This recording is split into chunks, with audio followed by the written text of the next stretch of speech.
अध्यक्ष जी, माननीय सदस्य ने जो प्रश्न किया है वो बहुत महत्वपूर्ण प्रश्न है, लेकिन माननीय सदस्य स्वयं तैयार करके इस प्रश्न को लेकर के नहीं आई है। उनको तथ्यों की जानकारी होनी चाहिए कि उत्तर प्रदेश ने $1 ट्रिलियन की इकोनॉमी बनाने के लक्ष्य को रखा है और भारत 3 नहीं बल्कि $5 ट्रिलियन की इकोनॉमी बनने के दिशा में अग्रसर हुआ है। आपकी पीड़ा को मैं समझ सकता हूं, क्योंकि जो आपके नेता बोलते हैं कि भारत कभी विकसित देश नहीं बन सकता, तो आप तो उनका अनुसरण करेंगे ही करेंगे कि उत्तर प्रदेश कभी $1 ट्रिलियन की इकोनॉमी नहीं बन सकता। ये वक्तव्य आपका अपनी पार्टी के अनुसार, समाजवादी पार्टी की मंशा के अनुरूप उपयुक्त ही है। लेकिन भारत आज दुनिया की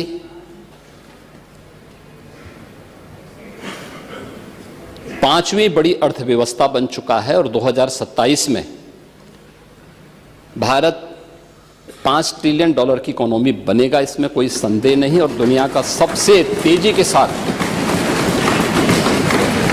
उभरती हुई अर्थव्यवस्था के रूप में, सर्वाधिक ग्रोथ रेट के साथ भारत आज दुनिया की एक बड़ी अर्थव्यवस्था के रूप में आगे बढ़ रहा है। और मुझे लगता है कि 140 करोड़ भारतवासियों को इस पर गौरव की अनुभूति होनी चाहिए। हो सकता है कुछ लोगों को इसमें अच्छा नहीं लग रहा हो, क्योंकि जिनका अपना पर्सनल एजेंडा होता है वह देश के विकास को अच्छा नहीं मानेंगे। लेकिन आदरणीय प्रधानमंत्री जी की प्रेरणा से, उनके विजन के अनुरूप उत्तर प्रदेश ने भी $1 ट्रिलियन की इकोनॉमी बनने की दिशा में एक बड़े कार्यक्रम को आगे बढ़ाया है।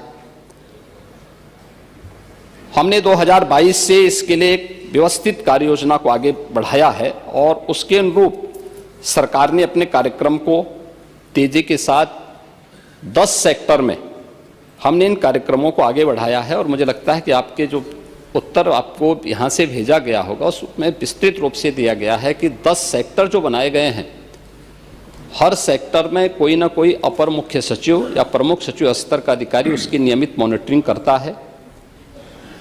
मासिक रूप से उस सेक्टर से जुड़े हुए किसी वरिष्ठ मंत्री के द्वारा उसकी समीक्षा की जाती है। उसके कुछ सुनिश्चित पैरामीटर और इंडिकेटर्स तय किए गए हैं, उनको अचीव करने के लिए और सीएम डैशबोर्ड के माध्यम से मासिक रूप से इसकी समीक्षा होती है। हर तीसरे महीने मैं स्वयं भी इसकी समीक्षा करता हूं और मुझे बताते हुए प्रसन्नता है कि पिछले 3 वर्ष के अंदर जो हमने टारगेट तय किए थे, हमने उसको सफलतापूर्वक प्राप्त किया है। इसी का परिणाम है कि जब हमारी सरकार आई थी, 12 लाख करोड़ की उत्तर प्रदेश की जो इकोनॉमी थी, इस वित्तीय वर्ष के अंत में वह 27.5 लाख करोड़ की इकोनॉमी बनकर के उभरेगी। और यह उन स्थितियों में जब हो रहा है जब पूरी दुनिया आर्थिक मंदी के दौर से इस देश दुनिया की वैश्विक महामारी कोरोना के बाद उस दौर से गुजरी थी। मेरा यह मानना है कि जो ग्रोथ रेट उत्तर प्रदेश की है, आज वह देश की सर्वाधिक अच्छी ग्रोथ रेट है। हमने जो 10 सेक्टर बनाए हैं, उस सेक्टर में अवस्थापना और औद्योगिक विकास का एक सेक्टर है, जिसमें अवस्थापना और औद्योगिक विकास का भी है, एमएसएमई भी है, इसके अलावा हथकरघा और वस्त्र उद्योग भी है, आईटी एंड इलेक्ट्रॉनिक्स भी है, सिविल एविएशन भी है, पीडब्ल्यूडी और एनआरआई से संबंधित ये सभी विभाग इस सेक्टर के अंतर्गत रखे गए हैं और जिसकी समीक्षा स्वयं यहां पर एपीसी के स्तर पर होती है। दूसरा सेक्टर है जो कृषि और कृषि से जुड़े हुए जितने भी उसके अन्य सहयोगी संस्थान हैं, ये सभी उसके अधीन लाए गए हैं। उद्यान है, खाद्य प्रसंस्करण है, रेशम विकास है, पशुधन है, डेयरी है, फिशरीज हैं, सिंचाई और जल संसाधन और कोऑपरेटिव को भी इसके साथ जोड़ा गया है। दूसरा सेक्टर ये रखा गया है। तीसरा सेक्टर सामाजिक सुरक्षा से जुड़ा हुआ है, जिसमें समाज कल्याण विभाग से जुड़ा हुआ जितना भी सोशल सेक्टर से जुड़े हुए जितने भी विभाग हैं उन सबको इसके साथ जोड़ा गया है। चौथा विभाग नगरीय विकास से जुड़ा हुआ है, जिसमें आवास और शहरी विकास का भी है, रोजगार और गरीबी उन्मूलन का भी है, वन, पर्यावरण और जलवायु परिवर्तन से जुड़े हुए क्षेत्र को भी, इन सभी को इस सेक्टर के साथ जोड़ा गया है। और पांचवां ग्राम्य विकास से जुड़ा हुआ है, जिसमें ग्राम्य विकास, पंचायती राज, ग्रामीण अभियंत्रण सेवा, नमामि गंगे और ग्रामीण जलापूर्ति, तार, राजस्व, इन सभी विभागों को इसके साथ जोड़ा गया है। पांचवां विभाग है राजस्व संग्रह से संबंधित, जिसमें राजस्व कर और निबंधन से संबंधित, स्टैंप एंड रजिस्ट्रेशन का है, एक्साइज का है, परिवहन का है, और भी अन्य जितने भी कर और करेतर राजस्व से जुड़े हुए जितने भी विभाग आते हैं सबको इसके साथ जोड़ा गया है। पांचवां शिक्षा का है, जिसमें हर प्रकार की बेसिक, माध्यमिक, उच्च, टेक्निकल और वोकेशनल एजुकेशन को इसके साथ जोड़ा गया है। स्पोर्ट्स को भी इसके साथ जोड़ा गया है। आठवां जो सेक्टर है वह विविध क्षेत्र में है, गृह विभाग, गृह है, कारागार है, इसमें अन्य जितने भी विभाग आते हैं इन सबको इसके साथ जोड़ा गया है। नौवां विभाग है चिकित्सा स्वास्थ्य का, जिसमें चिकित्सा स्वास्थ्य का है, परिवार कल्याण का है, मेडिकल एजुकेशन है, आयुष का है, महिला और बाल विकास का है। और 10वां सेक्टर है जो सर्विस सेक्टर है, टूरिज्म का है। इन सभी को इसके साथ जोड़ करके एक व्यवस्थित कार्य योजना को आगे बढ़ाने का कार्य किया गया है। हम सबको इस पर गौरव की अनुभूति करनी चाहिए कि प्रधानमंत्री मोदी जी के नेतृत्व में 10 वर्ष में इस देश ने 25 करोड़ लोगों को गरीबी रेखा से उभारने में सफलता प्राप्त की है।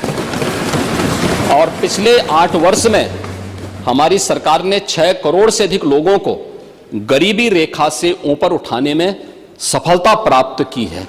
ये चीजें दिखाती हैं कि हर एक सेक्टर में बदलाव हुआ है, और उन्हीं को ध्यान में रख करके उत्तर प्रदेश के इस पोटेंशियल को आज जिसको देश और दुनिया देख रही है, महाकुंभ के इस आयोजन के साथ हम जोड़ के देख सकते हैं।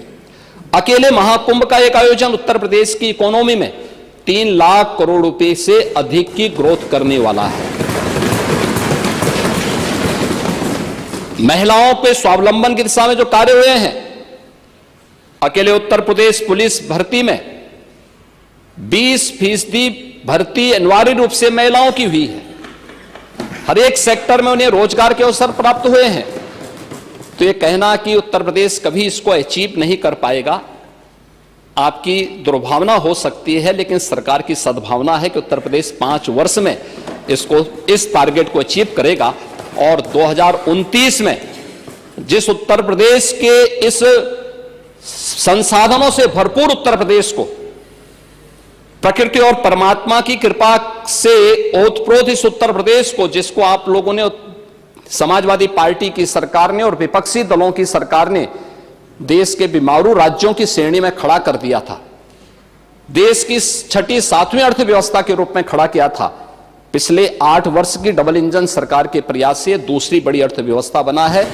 और 29 में उत्तर प्रदेश $1 ट्रिलियन की इकोनॉमी भी बनेगा और देश की सबसे बड़ी अर्थव्यवस्था भी बनेगा। इस बात के लिए मैं पूरे सदन को आश्वस्त करता हूं।